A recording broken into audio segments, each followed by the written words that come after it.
face à des difficultés de la vie qui nous dépassent, des situations qui nous dépassent et qu'on ne comprend plus et qu'on dit Seigneur, mais pourquoi Seigneur? Pourquoi je passe par des problèmes comme ça? Pourquoi des difficultés aussi grandes? Je ne comprends pas, ça me dépasse Seigneur.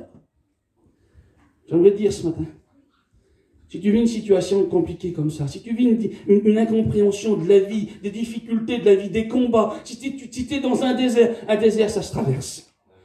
Le Seigneur, il nous a pas mis dans un désert pour y rester, non, il nous aide, le Seigneur. Il nous donne à traverser ce désert. Et puis si tu vis une incompréhension comme ça ce matin, avant d'aller plus loin dans la prédication, j'aimerais te dire ça.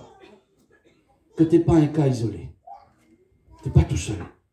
Tu n'es pas tout seul à passer par des situations compliquées qui te dépassent. On trouve dans la parole de Dieu, et puis même des chrétiens, des hommes et des femmes de Dieu, on trouve des hommes dans la parole de Dieu qui ont passé des difficultés comme ça, des incompréhensions comme ça, qui ne savaient plus où tourner. Que même dans l'incompréhension, il peut y avoir un danger de tomber. Seigneur, ça arrivait à un homme de Dieu d'exception, c'était Asaph. Asaph, il a écrit plein de psaumes. Et Asaph, lui, il comprenait pas, il n'a pas compris, lui, que son châtiment était si difficile, que la vie était si dure. Il a regardé autour de lui, il a regardé des inconvertis, et puis lui, tout arrivait, tout marchait bien pour les inconvertis. Lui, il n'a pas compris que lui, la vie était aussi difficile pour lui. La Bible nous dit, et dit le psaume 73, il dit, quand il a rentré dans la présence de Dieu, tout s'est éclairé pour lui. Le Seigneur lui a fait comprendre. Quand il a réfléchi là-dessus, c'était difficile, mais quand il a rentré dans la présence de Dieu, vous savez que dans la présence de Dieu, Dieu se révèle à nous. Amen.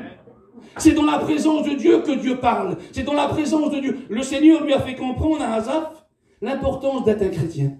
Amen. Qu'il y a deux endroits où passer l'éternité. Et que si parfois on vit des difficultés dans la vie, si on ne comprend pas tout, qu'est-ce qui se passe autour de nous, il y a une solution. Alléluia. C'est Jésus. Amen. C'est Jésus qui remplit le cœur. Alors ce matin, je voudrais vous parler de ça. Je voudrais rentrer dans le message. Amen. Je ne voudrais pas prendre trop de temps ce matin. Je sais qu'on part. C'est compliqué. Je voudrais qu'on prenne le temps d'être béni. Amen. Alors je lis un verset avec vous et on va rentrer dans le message. Je lis un verset avec vous dans le psaume 119. Le psaume 119, c'est le plus grand psaume de la Bible. Il est considéré par des exégèses, des hommes de la parole de Dieu, des théologiens, des docteurs de la Bible, comme le mont. J'ai dit ça un jour quelque part. J'ai dit qu'il est considéré comme le mont Everest. C'est le plus grand psaume de la Bible. Il comporte 176 versets. Et on va lire ensemble le dernier verset du psaume 119, le numéro 176. Je le lis ensemble. Il dit ça.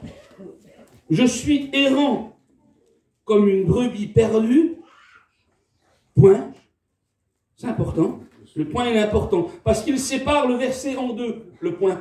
Il est question d'un homme, d'un état d'un homme qui se sent errant comme une brebis perdue et une prière adressée à Dieu.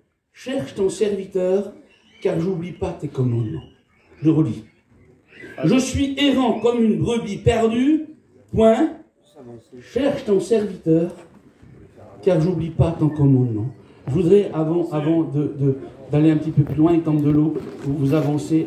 Avancez le maximum, il y a plein de gens dehors. Avancez encore, oui.